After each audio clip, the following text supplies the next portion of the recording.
Joining us to discuss the plight of Pakistani Christians stranded in Thailand is Humayun Sunil. He leads a group that's been campaigning to draw the world's attention to the suffering of these believers there. Thank you so much for joining us on the broadcast. 7 Pakistani Christians have died while in custody of Thai authorities. Who do you blame for their deaths? First of all, thank you for having us here on CBN, and I'm really like to pay my gratitude for my organization. I think international media need to be update their statistics because there's not 7 people died, but 2 people died in the hospital and not in the custody of IDC. And there was Nana Faisal and Pervez Ghori, and we have they were died in the hospital. IDC authority did inform the UNHCR authority, but none of from UNHCR have complied to the situation. And who do you blame for their deaths? I think UNHCR did not play their part, and they've been informed untimely by the IDC authority, and they never came, and they did not provide any assistance to the deceased and their families. The UNHCR says there's a backlog of cases, and that's why it's taking such a long time to process or investigate these asylum applications. Do you buy that argument? No, I think according to the mandate of United Nations and UNHCR, they are bound to provide and take the interview, RSD interviews between the 19 days. And next to that, they have to there is a resettlement process in 90 days, and they never comply to their situations. Even they did not comply to the resolution and mandate. So I believe that we do agree that there is a huge crisis around the world of the refugees, but I think there is also situations other sides of the world which UNHCR did not pay attention, and focusing on the certain targeted people is not correct. And I believe that this is a bias from UNHCR, that they said that there is a backlog and they cannot proceed with the cases in Thailand, Sri Lanka, Malaysia. Mr. Sunil, let me press you a little bit more about that bias. The UNHCR's mission, they say, is to protect people fleeing their homelands. But do they even believe Pakistani Christians are being persecuted in their homeland? I think this is one of the case we are really having a question about it. That do they really consider us a Christian persecuted in the Islamic country?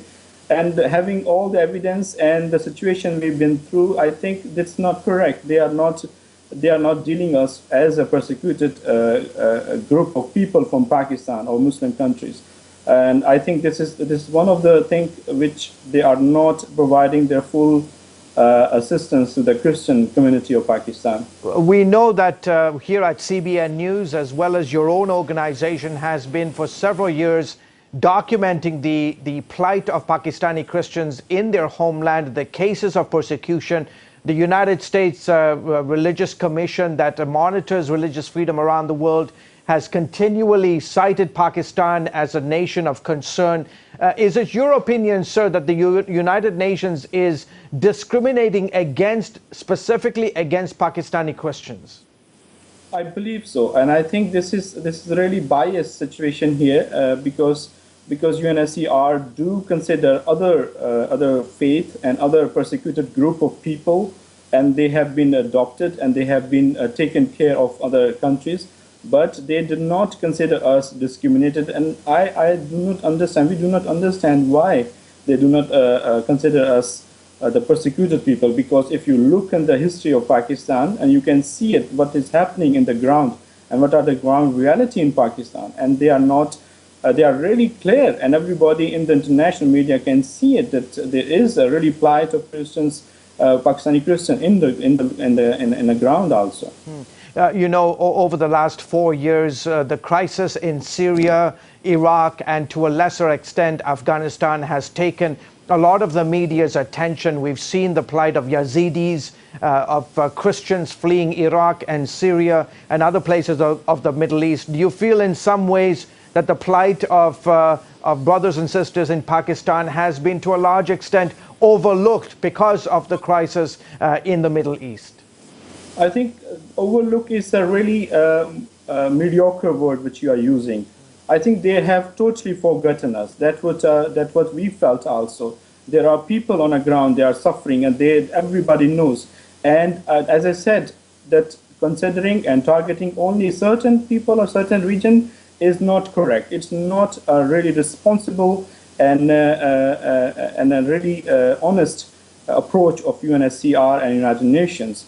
And we are also, if you look at the ground in Pakistan, if you look at the situation in Thailand and Sri Lanka and Malaysia, the people are really destitute and they are looking for help. And they are people who are suffering along with their family and small children.